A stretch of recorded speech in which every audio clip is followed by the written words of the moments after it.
Good morning, everyone. Welcome to Snap Judgments. This is Randy, and I have brought on Joe Coccia. Is that how you say the last name? Coccia.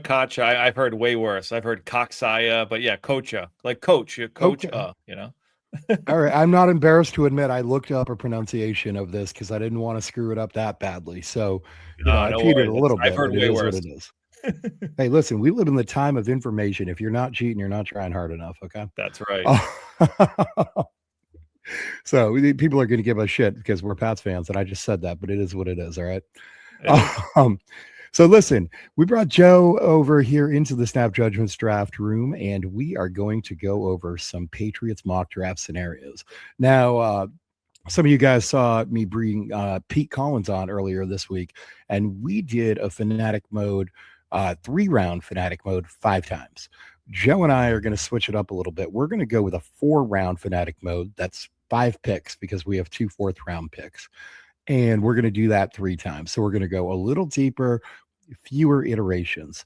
Now, for Joe and folks at home, when you do this Fanatic Mode, what happens is you go through multiple iterations in the same draft pool.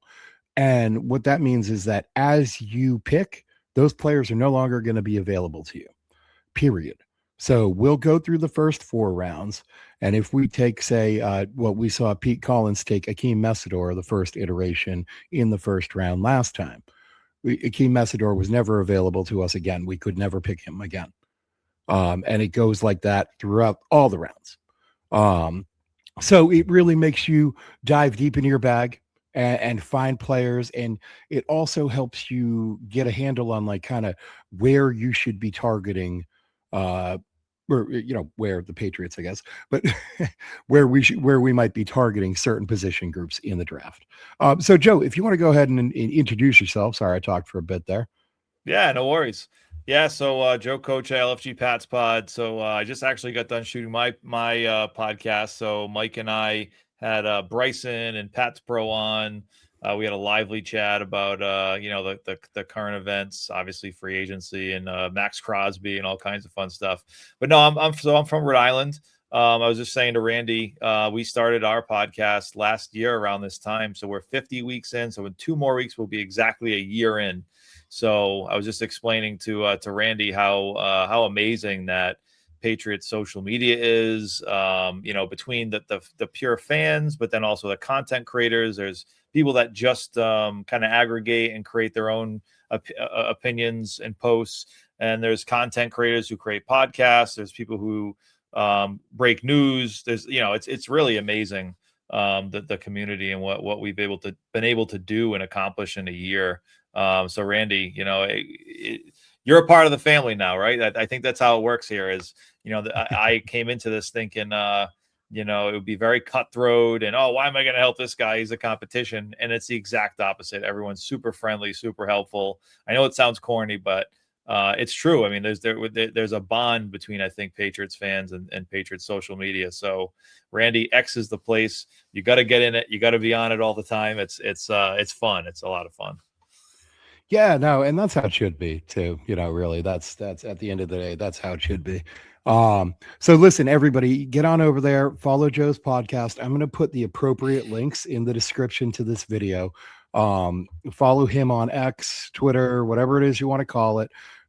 Get on over to his page. Make sure to get him a follow. Make sure to if you're watching this video, hit subscribe below too, please. I am at 47. I am trying this slow crawl to 50, and it is testing my sanity being stuck at 47.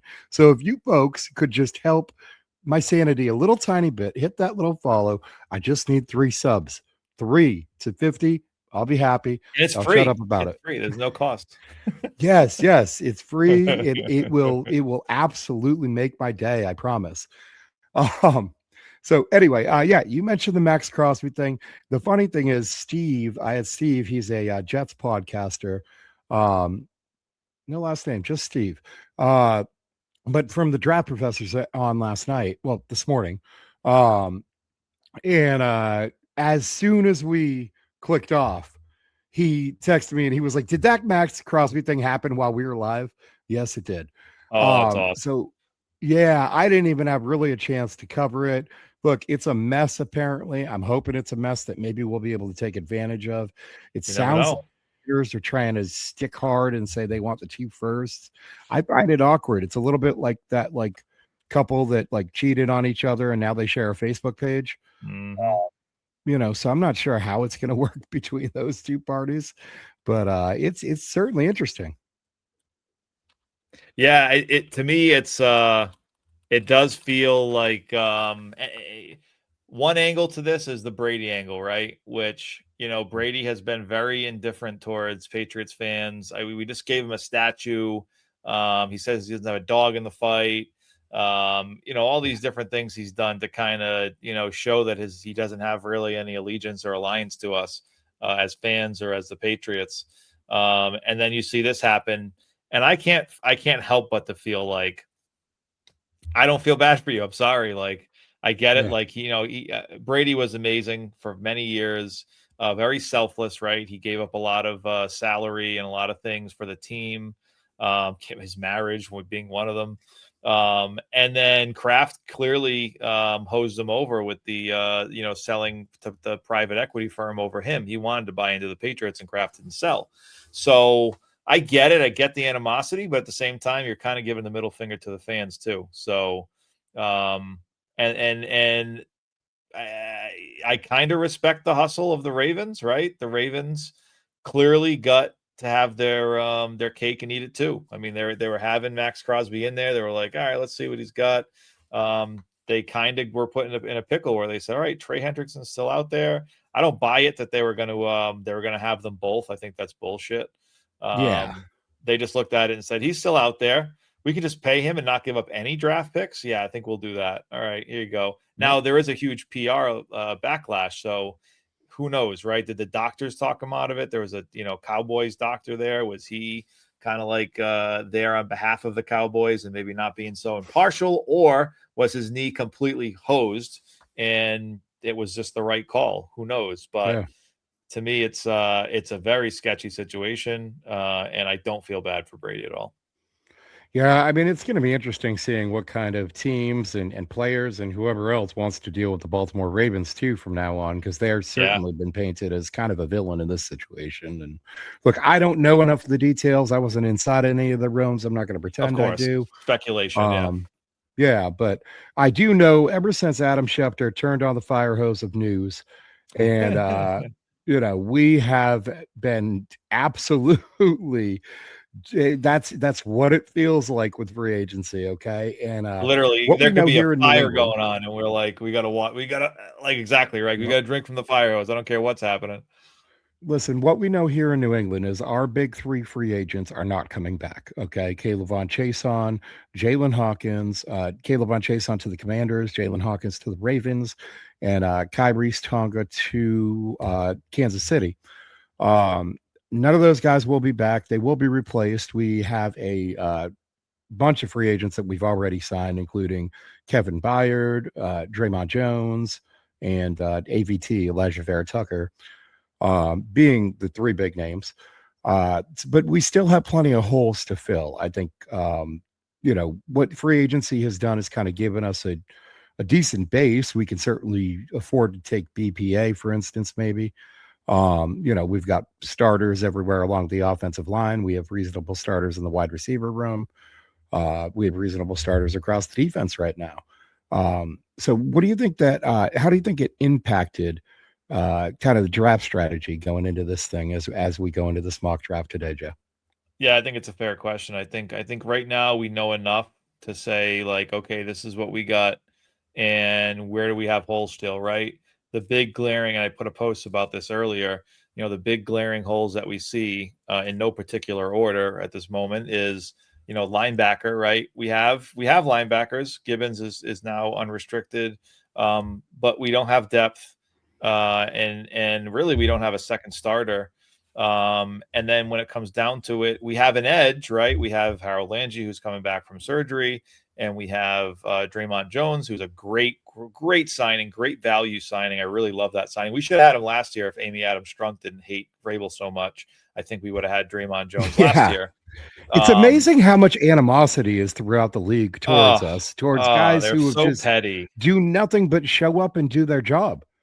You know, I Yeah, mean, honestly, between Vrabel and whatever's going on with Brady and us, Brady, it feels like it's Brady's sad. been trying to distance himself. Yes. He's trying to get in the Hall of Fame. He doesn't want to be attached to us, and he forgets that, you know, the bulk of his fan base for 25 years has been all of us New Englanders. Everybody else in the country hated him. Yeah. Yep. Exactly. I mean, And I every agree. year you'd It be out there defending him. 100%. And it's very weird that the landscape of the NFL with these relationships, but it is a big relationship league, and that's where I think the Ravens did screw themselves there. But I'll digress there because our wide receiver room is a huge question mark, right? Romeo Dobbs is definitely a big get. Like I think he's a bigger get than I think a lot of people think. In that system in Green Bay, he was utilized, but was he underutilized? Could he have been utilized more? Could he be a one? I don't think so. But I think he's got the skill set to potentially be a great high two. And that's great because I do think he is a potential upgrade over Diggs. I know that might sound crazy to say, but Diggs played very well. But what does Dobbs do worse than Diggs? I don't think anything physically. I think maybe mentally you're looking at like the mental ability to like diagnose a defense and sit down in zones and, how do you scramble with the quarterback and get open right on those extended plays. I think he's got those veteran savvy mindset. But I think, we definitely need to take some shots and you'll see it from my drafting at the wide receiver position. And I also think it's another sneaky ad, which is not very sneaky, is a tight end position because we saw a very subpar tight end play last year. And granted, Hunter Henry had some big plays and so did Hooper. But you need guys that are younger, faster, stronger, can block. And I don't know what they'll do. Are they gonna take someone that's maybe an inline, but then also take a straight up just brawler run blocker? That's proven to be a very important position in the NFL these days. And Yeah. you saw that when we signed Gilliam, right? We signed the best run blocking fullback in the entire league, and I'm glad we stole them from the Buffalo Bills as well. Yes. But I do think Bayard does give us that like veteran presence, but we will definitely be drafting. He's 32 years old. Yes. We will be drafting a safety.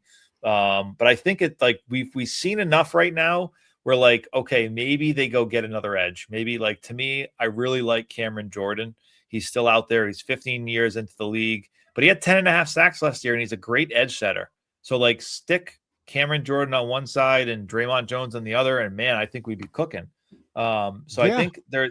I think there's still some meat on the bone there with Njoku, with him. Could we trade for Thibodeau? Right, there's still some moves to be made, but I think right now we know enough. The big linchpin to me, I think, was the guard and the safety. We got a safety, we got the guard, so now we don't have to draft those highly. You can draft them in the 3rd, 4th, 5th round. We have 4 6th rounders. So I think you'll see some dart throws there, but you don't need one right now. We got those positions figured out, and even edge to it to an extent. We have Harold Landry, we have Draymond Jones. I still think they'll get a day 2 pick, maybe even a day 3 pick in there at edge. But yeah, I feel like we know enough. We've learned enough about even this early in free agency where there might be another ad or two, but that might only slightly tweak how we approach the draft. Yeah, I mean, certainly there are a couple of options to continue improving the roster, and as Mike Vrabel likes to say, that's what they're going to do every day. Before we get into it, I do want to have a little fun at our, Jets fans' expense because, God, that's a painful list to look at. Listen, they started with Geno Smith, ran through all of this failure, and now they're back at Geno Smith. So I thought that'd be fun to laugh at. But listen, we're going to get into some mock draft scenarios, okay? Now, earlier in the week, when Pete and I did this together, what we discovered is that my computer absolutely hates doing this exercise, and it works a lot better when my camera is off. So my camera will be off for a lot of this while I'm sharing the screen. It is simply for the sake that it will run a little smoother. Hopefully it will run very smoothly. We shall see. But Never know. let me get right into this. All right.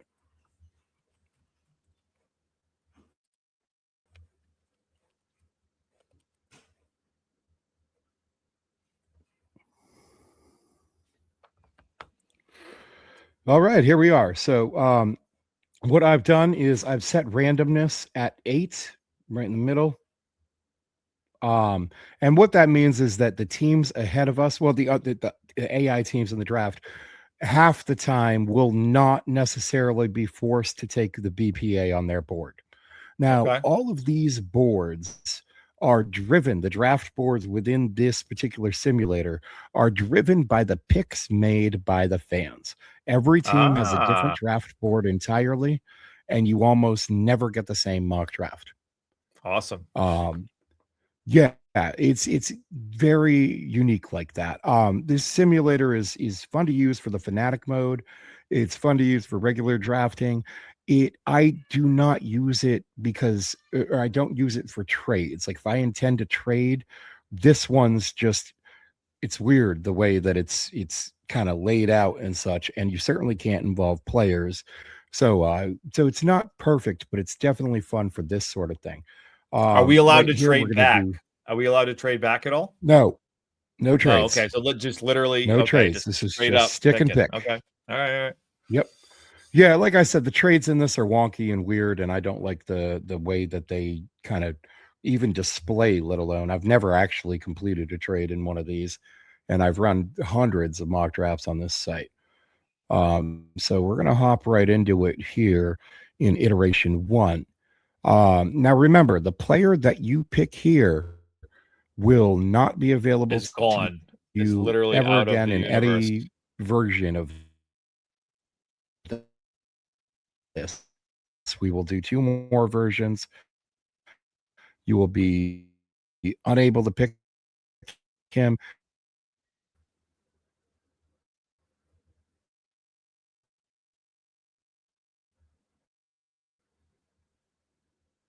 Oh, see, my computer hates me right now.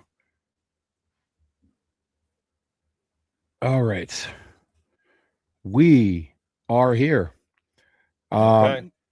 Now, what are you thinking about targeting here at 31? What's your priority? I know we talked about edge. We talked about wide receiver. Are we doing both of us picking? We're both making this decision together? No, you're picking. No, you're picking. This is Just my let me pick. know This is my pick. You To pick me- and I click. That's how it Sure. works. I think the obvious answer here for me is KC Concepcion. I think he fits everything that we need right now, which if we get him, I think he's an immediate slot player. He fits right into the slot. We kick out Romeo Dobbs to the outside, and then you can have Kayshon Boutte, Matt Collins, Kyle Williams rotating in because Dobbs can play pretty much anywhere. But Concepcion to me is the obvious pick, and I think if we're there, honestly, if it's the real draft and we're there, I think teams are knocking down our door to take that pick from us. Okay, and now is Casey Concepcion the top wide receiver that we have a realistic shot at on your board? I mean, because I wouldn't count Tate, Lemon, or Tyson as guys that we have an actual shot at. I think he is. I think it's between him. Some would say Cooper, right? There's a few guys that fit into that 31 pick. Brazel. There's a few guys that fit into that pick, but I would put Concepcion over all of them. All right, so myself, I'm a Denzel Boston guy myself, so I do like him. I'm just very scared of Washington State receivers at this point. Jalen Polk. Yeah, a little bit of helmet scouting. I get it. All right. All right. So what are you looking at here? So I am a big fan of Malachi Lawrence. I'm not saying we want to pick him right now, but me too. I'm saying Malachi Lawrence is probably the slam dunk here because we do need a young edge. We just took a receiver, right? But part of me here, and I'm going to get probably a lot of hate for this, wants to go to Jacoby Lane and double dip at receiver. Now, this sounds crazy because a lot of people mock Jacoby Lane to a third, maybe even a fourth. I think fourth is crazy, but I think he's more of a second, third round pick. But his stock has risen significantly since the combine. And I think you just look at his size and speed combination. Now his big knock is his ability to separate. He's not a top separator in the class. He still can separate, but how he separates is different than how a Tate or a Tyson or one of these top end guys. Conception.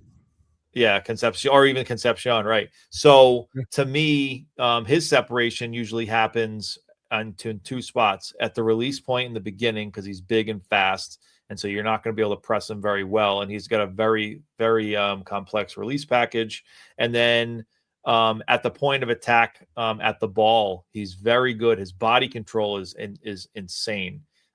He's not like the most rangy guy as far as his measurables go, but he's very, very crafty with his body control and separating at the top of his route stem. I think the most obvious pick here is Malachi Lawrence. So I think I'm going to go Malachi Lawrence, knowing that packaging him up with Draymond Jones. And now here's the thing, right? If we like right now, there's a lot of edges available. So I do believe that we're going to get another edge, but not knowing that right now, I'm taking Malachi Lawrence. Okay. Yeah, that pick makes a lot of sense to me. Folks that follow this channel know I am a big Malachi Lawrence supporter, fan. I think he does all the things that we need him to do. You get great measurables, great testing, production in college, really overall. All the boxes. Everything's checked. Exactly. All right, let me draft him here.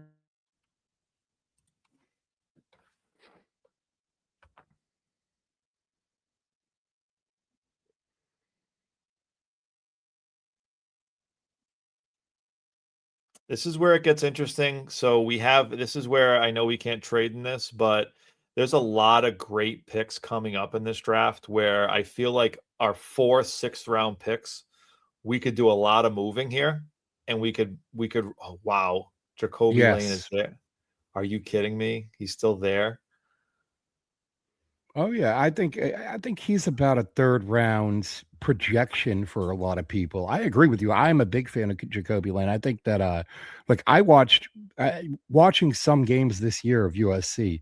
There were times when I was like, I think he might be the best wide receiver on his team. Like I knew people loved Mekhi Lemon, but it's Jacoby Lane has stuff you can't teach. Okay, yeah. The height, the and speed, they win differently. the big They win hands. very differently. Yep. Yeah. And I thought like specifically the Notre Dame game. I was watching the Notre Dame game, and what's the name of their top cornerback there that he's coming out next year? I saw a tape on him. Yeah. Listen, he's a top prospect. He's going to be a top 10 to 15 pick next year, probably. Leonard Moore, that's his name. Yeah. But he was on Mekhi Lemon a lot of the game, and he had Mekhi Lemon shut down. Every time he swapped over to Jacoby Lane, he ended up holding him. He ended up pass interference, something like that. And I was just like, man, this dude has to resort to that stuff to deal with Lane, but he didn't with Lemon. He had an easier time sticking with Lemon, I thought. And it's like Jacoby Lane just has some physical gifts that are special, you know. I'm taking him. Now I'm looking at. Here's where I'm going to remind you of something though. Jacoby Lane will never be available to you again in either of the two versions of this draft. But will he be available to anybody else? So like if somebody else picks him? Oh yeah. Other teams will pick him. Yes. Okay, but if I take him, then I can't take him later on. Okay. Exactly. You can't take him in another version. Okay. So an interesting one here that I think about is Michael Trigg. Now, what I don't like about Michael Trigg is he may not be the best inline blocker. And so I like him. I just don't know if he can be everything I want him to be. So do you have a tight end in this group that you think can be that guy? That's available? There's a guy that runs a little deeper in Raritan that I really like. Oh, Stowers is still there? Are you kidding me? Oh my God. I'm taking Stowers if Stowers is still there. He is. All right. I'm taking Stowers all day long. I don't think he's definitely not going to last that long, but I think Eli Stowers is a game changer at tight end. I think he's actually more of a big receiver. I think he could lose 10 pounds and just be an absolutely dominant, because he used to play quarterback, right? He's an ex-quarterback. He's one of these like cerebral guys that can read defenses. And to me, Stowers in the third round, I'm taking that and laughing at everybody.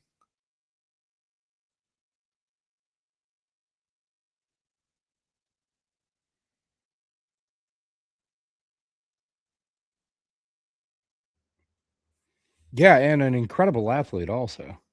Yeah, just absolutely blew up the combine. All right. So here we are sitting at 125, and our next pick is at 131. So we're going to get 2 of the next 6 picks. Yeah, 7 I like picks. it. All right. Is there any position you'd like me to highlight? This is the overall board as it sits right now, loaded up with a couple offensive linemen, a lot of offensive linemen right here. I wouldn't mind going linebacker, but I feel like we're in this range where, we got Kyle Lewis out there. I really like Kyle Lewis. That's what I just saw too. Yeah. I really like Kyle Lewis. I'm wondering if that's a good pick. They're in the 4th round now. Yeah, I think you have to take Kyle Lewis here. I think he's the obvious pick here. I'm totally taking a lot of players that I'm not going to be able to take later, but it's okay because this first draft is going to be absolutely insane. Yeah, it's going to be nice. All right. So here we are 6 picks later. Okay. If there are any positions, look at Landon Robinson going at 130. I like him. Yeah, he's a stud. I actually like Mikhail Kamara too there, the edge. Yeah. Jude Bowery too. This is a good range. This is a key. It really is. Good. This is where I'm saying I feel like a lot of our 6th, a lot of these picks, we have 11 picks, right? I feel like we're going to snipe some of these guys. Now we can't do that here, but I think in the real draft, that's what will happen. No, I 100% agree. I don't think we even have 11 roster spots. So it's like you almost have to. Right. So here it's interesting because, we do need tackle depth, tackle/guard depth. You got Isaiah World sitting out there. I do like him a lot. But do we need to take that this highly? So we have, let's think about it. You like Isaiah World now. He's injured, correct? He's not going to play this year, I don't believe. Yeah, he's more of like a future, right? You're future proofing your right tackle position at that point. If you're taking Isaiah World, you're saying Morgan Moses, you got this year, but next year this guy might be replacing you, most likely. Yeah, hopefully. So it's a nice future pick. Go down a little more. Let me see what else is there. Sure. I can highlight any position you'd like to see too. So I really like Eli Raridan, but I just wonder if it's too early. And we got Stowers, but Eli Raridan is a more inline blocker. He shows great receiving potential as well, but he's a 6'7". He's a monster. I do like him, but we already drafted a tight end, but he's not really a tight end, so it's interesting. We drafted a receiver, then we went edge, then we went linebacker. Right? We got Kyle Lewis. Yep. And then we got an hour. Oh, there they are right there. Casey Concepcion, Malachi Lawrence, Eli Stowers, and Kyle Lewis. Oh, man. If we did this in the real draft, I would cry. I think here, I really think that we go World. It's more of a long-term play, but I do like him. And I think we answer a question that gives us depth long-term. Is he out for the whole year, you think? I think so. That's what I heard. That's what I heard literally today, but it was just somebody that commented on the draft that Pete Collins did. Huh. Yeah. Why would you take World? He's not going to play at all. I don't know if he is or not. I'm not a doctor. Yeah. I do like him, but maybe that's not the pick. If he's not going to play this year, you kind of need someone that is going to at least have some chance to impact. Look at running back. Who's out there for running back? There that you do like? Can you select running back? Oh, yeah. I want to see who's still out there. Okay. I do like Adam Randall. And this is the 4th round, right? It is, yes. Okay, go back to the top. Look at safety.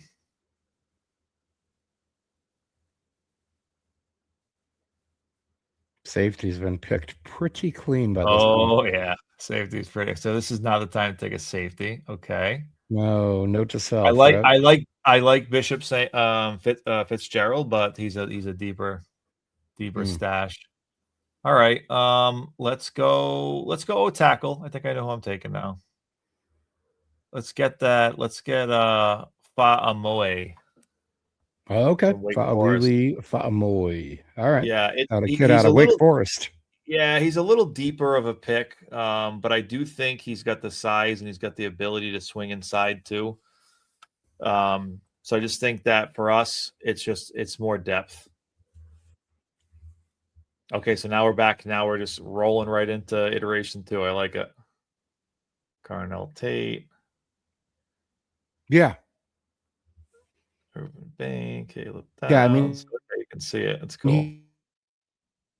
He could be right tackle of the future very well. So, yeah. Yeah. Here we are back in the first round.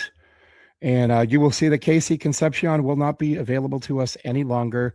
They will force him to be picked by another team before we hit the board. So, where would you like to go this time, Joe?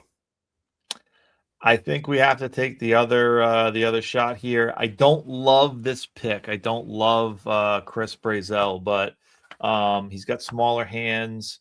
Tennessee's offense doesn't really ask him to do too much. They're kind of an offense that's, a little gimmicky, if you want to call it that.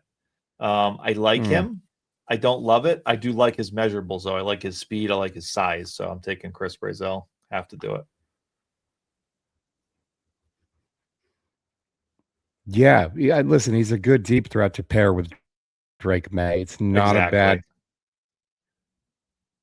call. Might be a little rich for some people, but middle of the season, people were mocking this guy in the first round regularly. All right, we're pulling up on our second round pick here. Now, just a reminder, we did see safety dry up pretty quickly last draft. Yeah, that's a fair point. And what do we have now? Looks like it's we've already gone with the wide receiver. Okay, so we got a wide receiver. Go back down to safety. The question is, do I like Kilgore, or can we get somebody else? I do like Zakee Wheatley a lot. Okay. I think I'll wait on safety. He went 128. Yeah, he went 128 last time. Oh, who did? Zakee Wheatley. Okay. All right, good. Yeah, okay, yeah. So we got some time on that. Yeah, I mean, certainly the third round. I think the third round's really a sweet spot too for the safeties. Yep.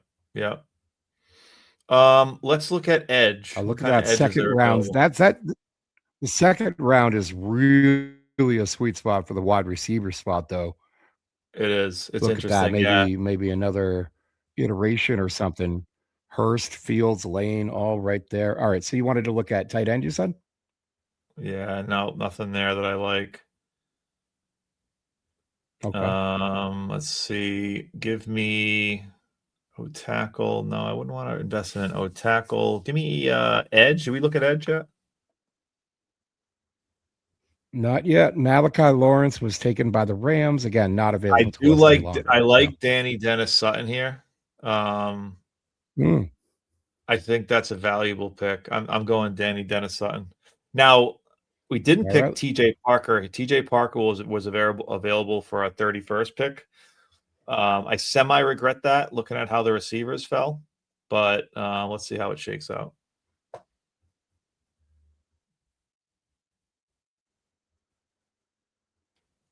Was he available? TJ Parker was available. I'm pretty sure. We can check it out after the next iteration will show us, right? Yeah. Well, listen, we have one more version to go. But yeah, we did. Let's see. Let's take a look at this right here now that you mention it. Yeah, TJ Parker went He the went pick right after us to the He went after to Seahawks. the Seahawks. Yeah, that would. So yeah, Yeah. I didn't see him there. So if I would have seen that, I think I would have picked him. But that's fine. Maybe he'll make it to the next iteration. All right. Look at that. So Michael Trigg off the board at 94. I know, and Eli Stowers at 93, which is absolute. That's never going to happen. He is never going to go that far. He will be a second or first round pick, I think. Yeah. All yeah, right. he very well could have jumped his way in the first round. Oh yeah, his athleticism is absolutely insane. All All right. So far in this draft, we've gone to the Brazel and DDS. Yeah, I do like that start. We don't have a tight end yet. Check out the tight ends. I don't think I'm gonna like what I see here in the tight ends. No one's gonna jump off the page here. Now Raritan's a great last, maybe a 5th round pick. I do like Justin Jolie. Justin Jolie is an interesting one to me because he can do both. He's definitely not a traditional inline, but he's a capable blocker and he's a great playmaker. I do like Justin Jolie, but maybe it's a little too early. Do you feel like he's a 3rd round pick though? Yeah, I think he's more of a 4th or at least a late 3rd. Look at a running back. Who's there for running back still? Okay. Did you want to check on that safety spot too? Check on safety. Yeah. Safety might be a good one too. Zakee Wheatley's still down there. Mm-hmm. Who I do like. I don't know if we need. I don't know if linebacker. Go to linebacker. I do like a lot of the later linebackers, so I don't know if I'm going to like anything here. Like I love Red Murdoch. I love some of these late guys. Harold Bryce Perkins. I love Harold. Too. Yeah, I like a lot of the late. Yeah, even the late edges like Caden Curry. Like there's a lot of like late defensive players that I really like. So I don't know. I like Eric Gentry too. Yeah, it's an interesting go build. Up a little bit. Guy.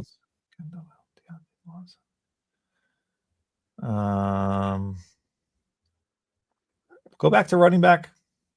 I don't want to draft a running back this high, but I just want to see who's available, and I don't love it. All right, go receiver. I know what I'm going to do. Oh, double up, huh? We're going to go Jacoby Lane here. I feel like you hit these 2 guys in a draft, and one of them has to pan out. Like we have to take shots. Yeah. I was just talking about this in my podcast with Bryson and Pats Pro, and we have to take shots at this position. Granted, we haven't hit, but at some point we have to hit because free agent receivers don't grow on trees, and people aren't giving them up for nothing. So you got to hit at some point in the draft.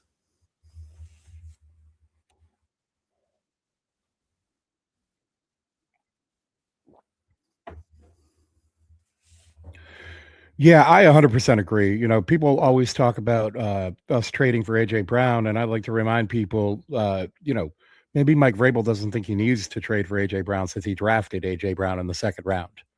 That's it. Yep. That is the truth. All right, so here we are. We see Kyle Lewis off the board. Damn, that would have been nice. Where are you looking? Oh no, we already picked him. 125. Okay, let's look at that safety position. Zakee Wheatley still here. Yes, that's it. Boom. Perfect. There's a lot to like in Zakee Wheatley's tape. This guy does a lot of things well. He does. He lines up in the box sometimes. He can play center field. I really liked his game. We just got Bayard, which is nice, but Bayard is 32 years old, and so he needs an understudy. Yes. He needs someone to be able to rotate in. We need depth. We have no depth. I agree. All right, so here I love these final pick of this 2nd team. Okay, so we're one more pick away. We've got 2 receivers, Brazel and Lane. We picked DDS on the edge and Zakee Wheatley at safety. No offensive linemen yet, and we've looked at running back, but haven't actually picked one out. Go to linebacker because this is the range. I think that there's some really good linebackers that I like. Ooh, Lander Barton's a good one. Eric Gentry. Yeah. Couple good ones. Red Murdoch.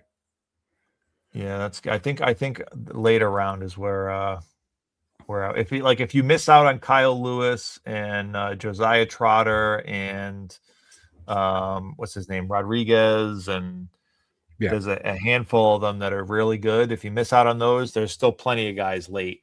So let's go running back again. Let's see who's there for running back. I'm a big Seth McGowan guy. I don't know where he went or where he's going in here. He's probably already gone. I like Robert Henry too, but that's way too. Yeah, looks like he's definitely a later Seth guy. McGowan's right there. Seth McGowan's right there. Oh wow, he's so late. Oh my lord. Well, now again, remember, these boards are just based upon what Patriots fans have done. Okay. So that means if you were to take Seth McGowan here, right, you see how he's ranked 216 as our BPA, and he's on the third page. Probably the next time that somebody did a draft, he would be jumped up into the hundreds at BPA. That makes sense. So that's something you can drive. Yeah. Okay. Now you picking him here would jump him up to, have other Patriots fans that use this site notice him potentially. Interesting. Yeah, I see. So don't let the board drive you. You drive the board. Yeah, no, I like him. I don't know if he's a top 10-ish back, which is that's what you're saying if you drafted him here. Let's go to tight end again. I'm gonna do the thing where I get Eli Raritan. Because this guy screams inline tight end, blocker, receiver, red zone threat. I just like everything he brings to the table. I'm going Eli Raritan. Okay. All right. That brings us into the third version of this. This last team that we selected ended up with Chris Brazzell, Dennis Sutton at edge, Jacoby Lane at wide receiver for the second wide receiver, 265 deep downfield threats, Zakee Wheatley at safety, and Eli Raritan at tight end. Where do you want to go here in this third and final team that we're building? Look at the edge. I want to see. Did TJ Parker fall again? Is he somehow there? TJ Parker did fall. Take him. That was my regret last time. Because I think that's a nasty combo, man. Our defensive line at that point would be so stacked with Draymond Jones, TJ Parker, Barmore, and Milton Williams. Like I'm laughing at everybody with that pick. Yeah, I would be happy with that. Like, look, if Vrabel sits down in a room with TJ Parker and determines that TJ Parker's give a shit meter is running at 100, then I'm happy with that pick. Yes. I am not 100% sure that that's where TJ Parker's give a shit meter is. Yeah, that's fair. So that's the only question I have about him as a prospect. Physically, athletically, he could do all the things. It's just how much does he really want to do all the things? How much does he love Shamar football? Stewart? Is he Shamar Stewart? That's what scares me. Shamar Stewart, right? And yes, yeah. Cincinnati Bengals guy, yeah. Well, now he's a Cincinnati, but it's Texas A&M. I mean, what we're asking at the end of the day, essentially, is he a Vrabel guy? Yeah. Is he going to buy in? Is he going to buy in day one and just shut up and play football and show and just play out, ball out? Let's look at linebacker right here. I want to see what's left at linebacker because we haven't done this yet. Right. Wow. Now we're at pick 63. It's pretty picked clean, huh? Wow. They really. J-Rod goes at 51. Yeah. And Josiah must have went well before that.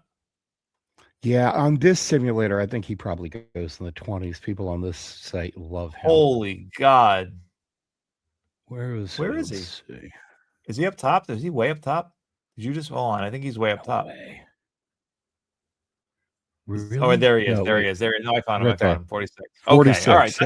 That's still high, but maybe it's not that high. All right. Let's look at safety. I want to see safety. Don't love it. Running back. I don't. We're definitely not taking a running back in the second round. I think I'll get crucified if I take a running back in the second round. Well, how about that wide receiver spot? Did you want to check those out? Look at receiver. Yeah.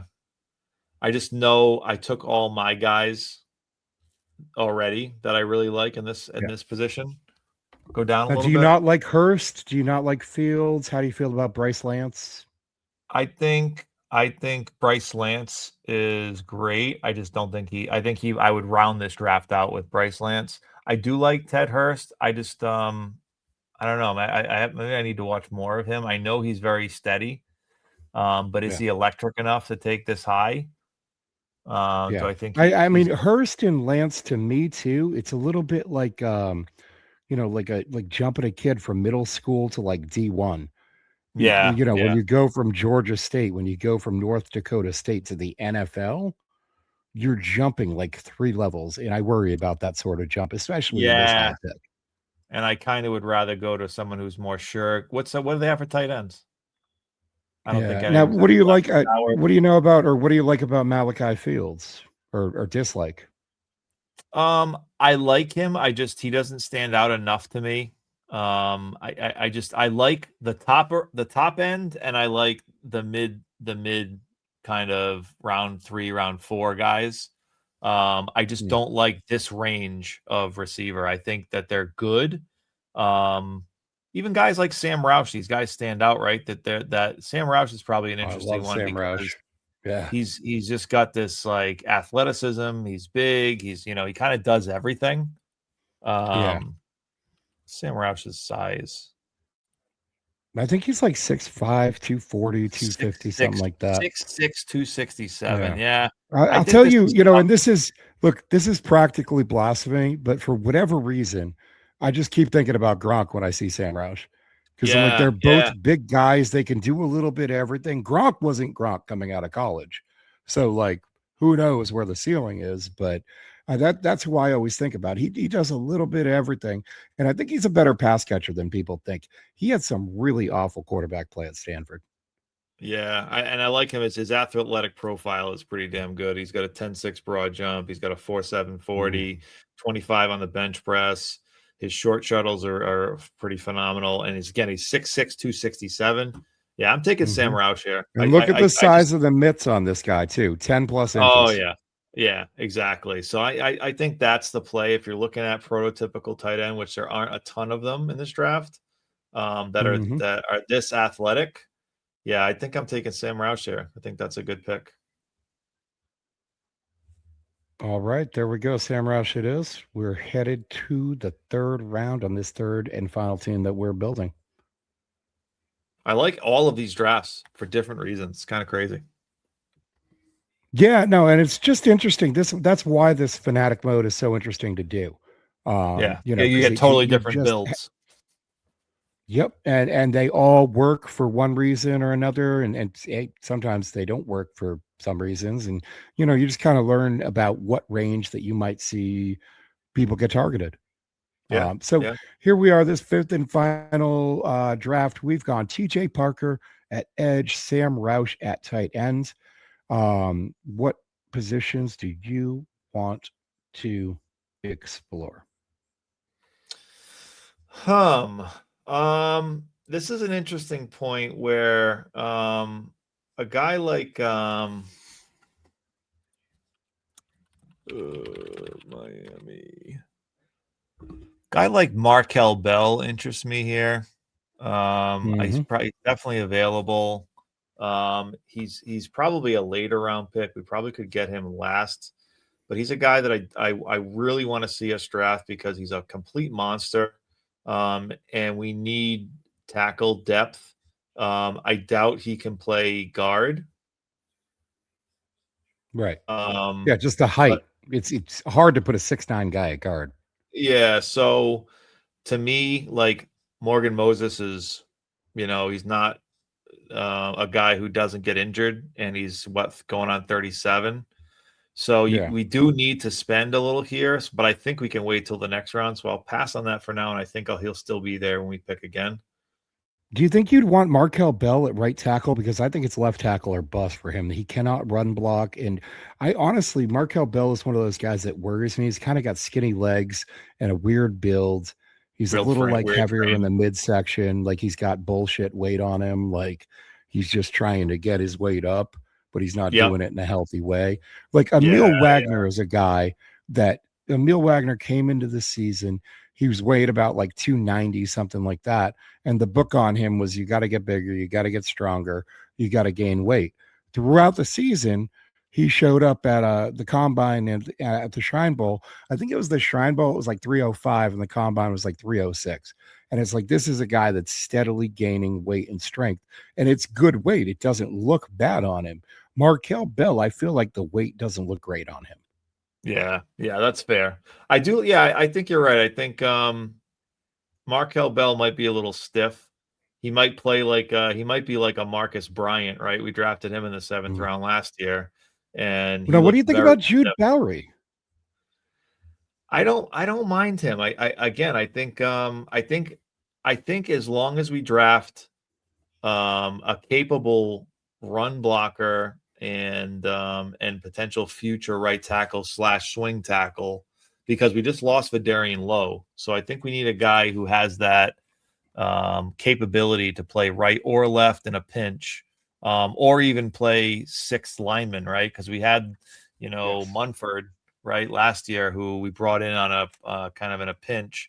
And he was serviceable at times, but really didn't do that job well. And Marcus Bryant, for the same reasons, was serviceable, but, in a pinch really wasn't a guy you could look at long term. So, yeah, I think a few of these guys, I think Wagner, I think World next year, Bowery, I think Markel Bell could develop, but I think you're right. He is a little stiff.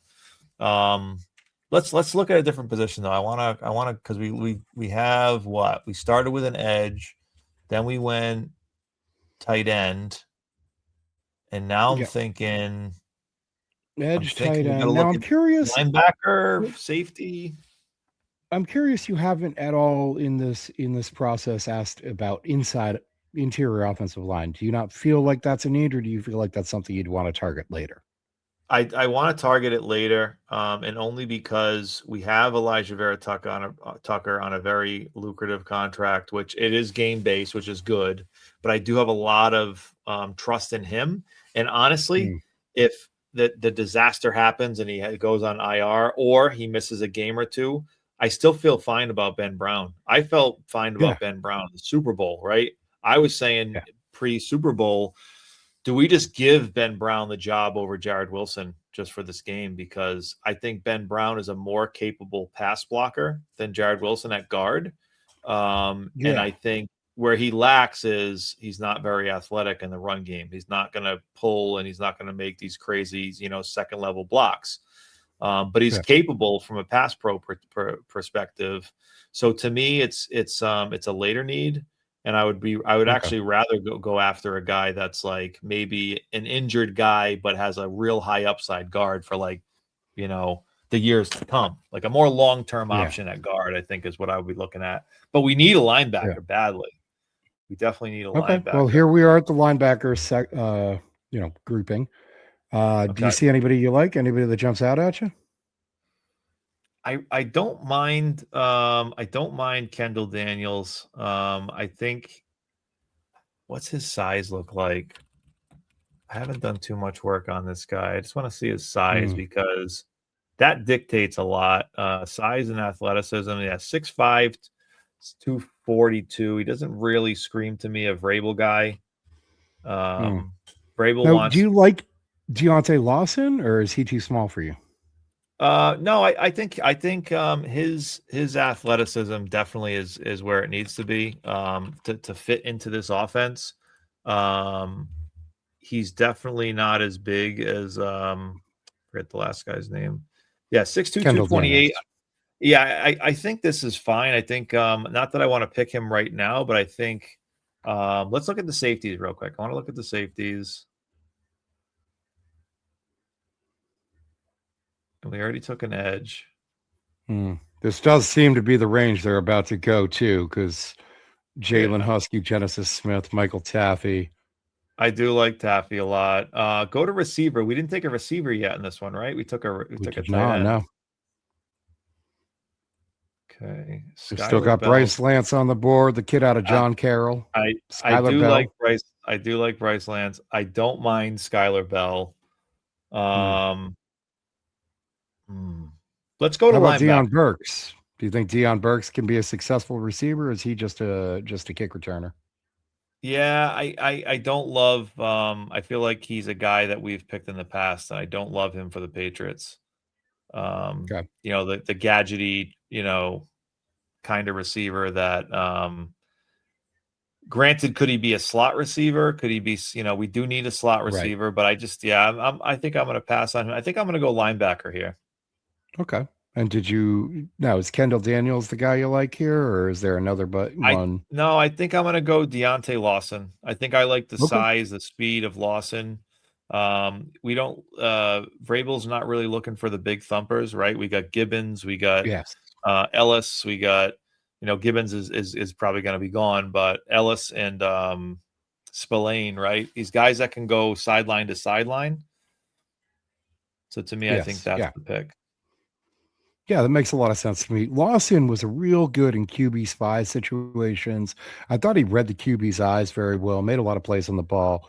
Definitely a good player. So here we are at 125. You can see Kyle Lewis and Zakee Wheatley off the board. Those were picks at our two earlier 125 position. We haven't gone wide receiver yet. Is there anybody you like there in this range? I'm going Bryce Lance all day long. Okay. Makes a lot of sense to me. He's a guy who has all the tools, man. He's just going to be, he's kind of like my little brother, came up 2 years behind me, and teachers would see his name and be like, oh God, this kid. And now people in the draft community are looking at and seeing the Lance last name and going, oh man, we remember the mistakes a couple of years ago. And I think Trey Lance has fallen a little bit victim to that. For sure. Bryce Lance. Right now, yeah, I know exactly what you mean. Yeah, no, and I think he's if you watch his tape, he's not extremely refined, but he's got speed, right? And you can't teach speed. He gets the respect on the outside, so he's not like the most polished, refined route runner, but with that kind of speed and that kind of respect that you get, he's able to stop and do quick comeback routes, and he's able to take the top off. Literally run through 2 or 3 guys, one-hand catches, you name it. His comp is it's going to sound lazy because it's another North Dakota guy, but I mean Christian Watson, he screams Christian Watson. He's just that big playability. Now, if Christian Watson could stay healthy, then he'd be a superstar. But it's just that's been his thing: the hamstrings, the knees, the lower leg injuries. So. Bryce Lance reminds me of is you ever see like the basketball camps that pro players do, and then like every now and then the pro player will be like, well, let's screw around and I'll play with the high school kids. That's Bryce Lance. Bryce Lance is the pro player playing with a bunch of high school kids. And what worries me about him is that he did not go to the Shrine Bowl or Senior Bowl. And that was like he was invited, he just didn't go. And he probably didn't want his stock to fall, right? That's the whole thing is I don't need a guy who's worried about losing. I don't need a guy who's worried about. I want a guy who walks out there and says, "Who's coming in second?" Like Larry Bird did back in the 90s, 80s. He does seem soft. I don't know what even when he was running. What's the drill was that in the combine? Something about the way he moved felt a little soft. And I don't know why. That's just my 2 eyes, looking at it and saying this is what I see. But he definitely felt like he was a little soft. And in Trey Lance, I don't think he was a very, tough guy or, so I don't know. Maybe he's a flash in the pan and maybe he's not meant for the NFL. But I think in the 4th round, you're okay with taking that gamble on that speed and that I agree. height, right? Yes. Because you can't. That's the spot to take that. 6'4", 4'3", 40s, they don't exist everywhere, and they don't typically fall in the 4th round. So, 100%. He's got all the physical gifts. If he can put it together, he's a dangerous player. All right, we got the edge, we got the tight end, we got the linebacker, we got the wide receiver. Where do we go next? There was a guy that I said if we were in our last pick, I think I would take him. Go to running back. I'm going to round it out with a running back because I haven't drafted one running back, and I'm going to take Adam Randall because Adam Randall is a very special type of player that is a converted receiver into a running back. And watching this guy at the combine catch balls out of the backfield, I know we have Trevion Henderson, and I get it, but and I know Ramondre actually was very very good last year. He started out very bad, very slow. Vrabel stuck with him, and by the playoffs, he was literally winning us games. So to me, you got a guy that we lost Gibson, right? So do you mix this guy in? Running backs don't stay healthy, so any of these guys can go down, which Ramondre did. And I see him as a guy that could really flourish as a wide receiver that switched to running back and then performed so well in college with the production that he had. I think you could see an even bigger jump once he gets into the NFL and he gets a chance. And it's a 5th round pick, so it's like this guy could work out or he could not. But last year, if you remember, there was a lot of running backs that panned out in the 4th, 5th, 6th, 7th round. These guys like Kyle Monangai just came on and burst on the scene. So I think that's a position where you have to draft one a year, one every other year, maybe. And if you're in the 5th round, it's really not a big deal. If you hit him, great. And if he ends up playing for you and panning out or just giving you depth, I'm into it.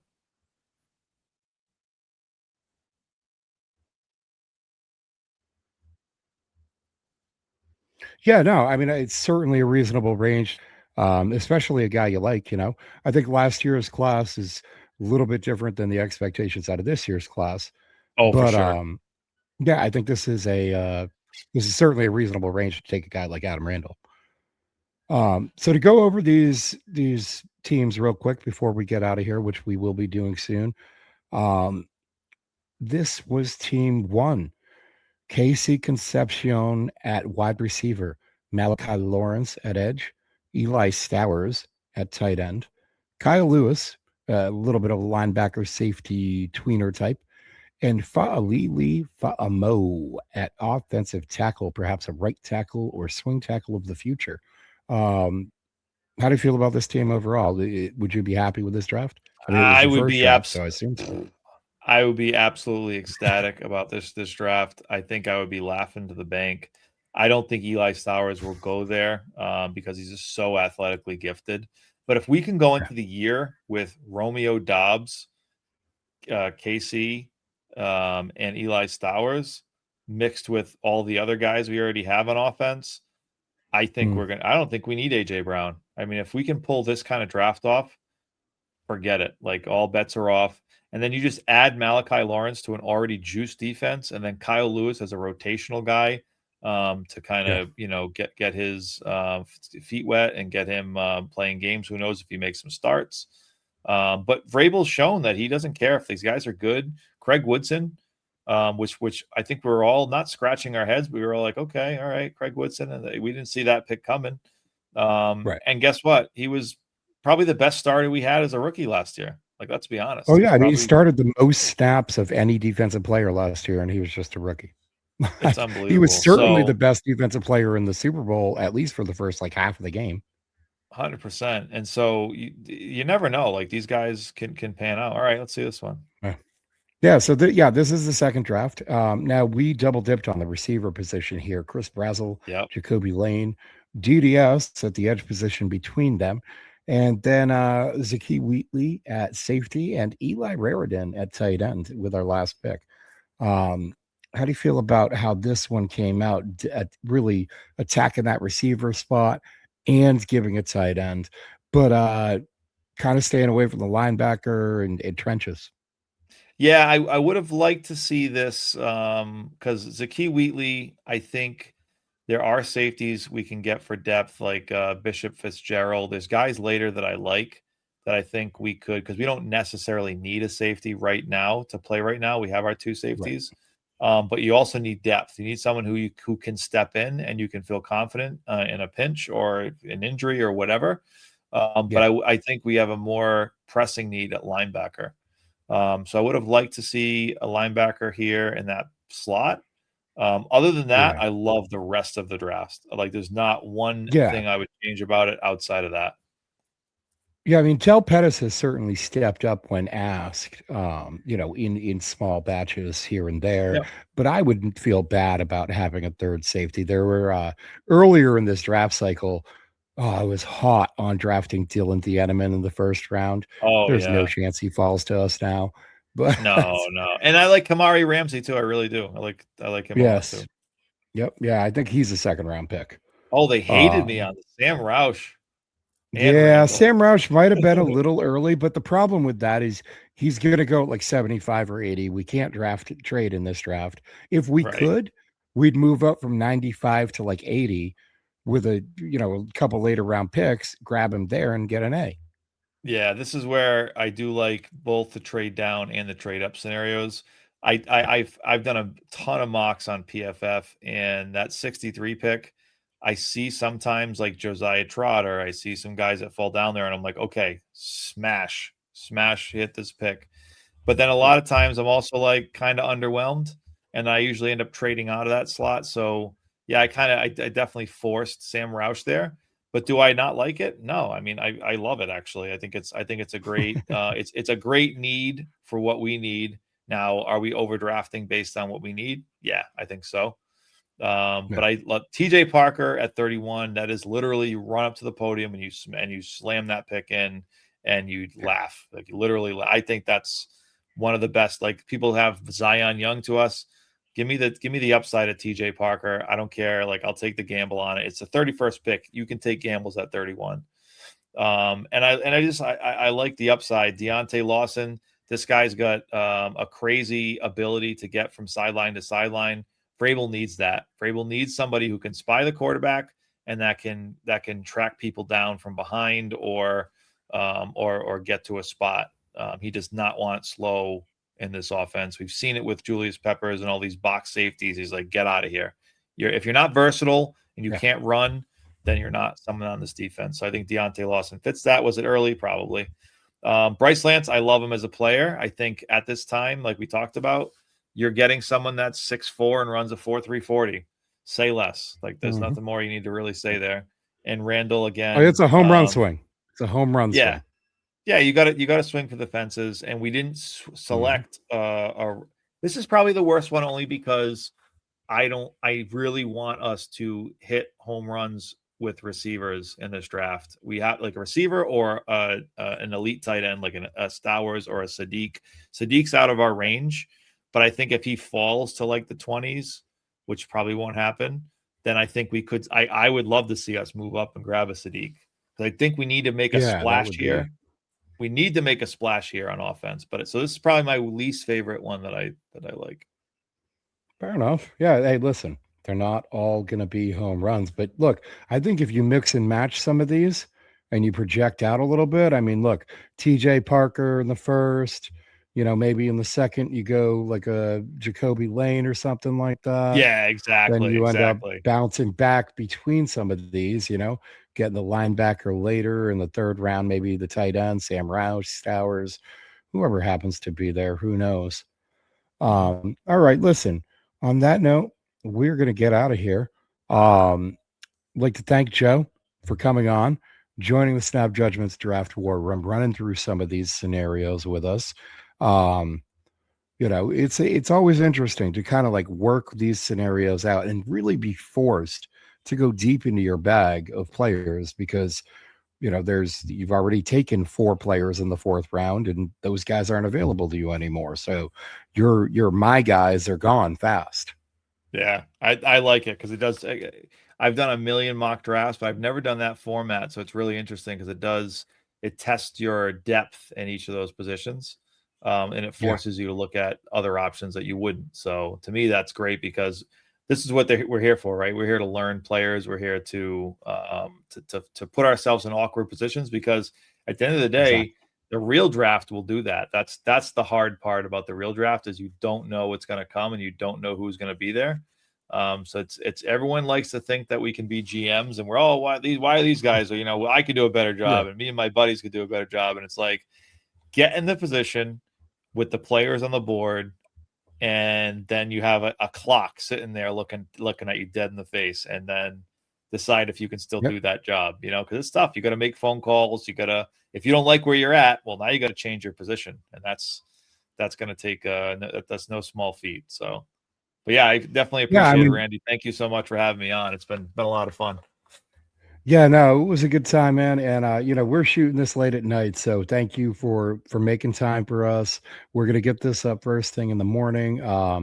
Again, Joe Coccia, LFG Pats Pod. We'll get his Twitter handle, his links, all of that will be in the description when this comes out in the morning. And look, we'd love to get you back in here before the draft. Maybe in a couple weeks, we'll see how free agency really settles out. See, get some of these pro days going, and maybe get you back in here, get you and your co-host back in here. Yeah, that'd be great. We'll all talk some draft.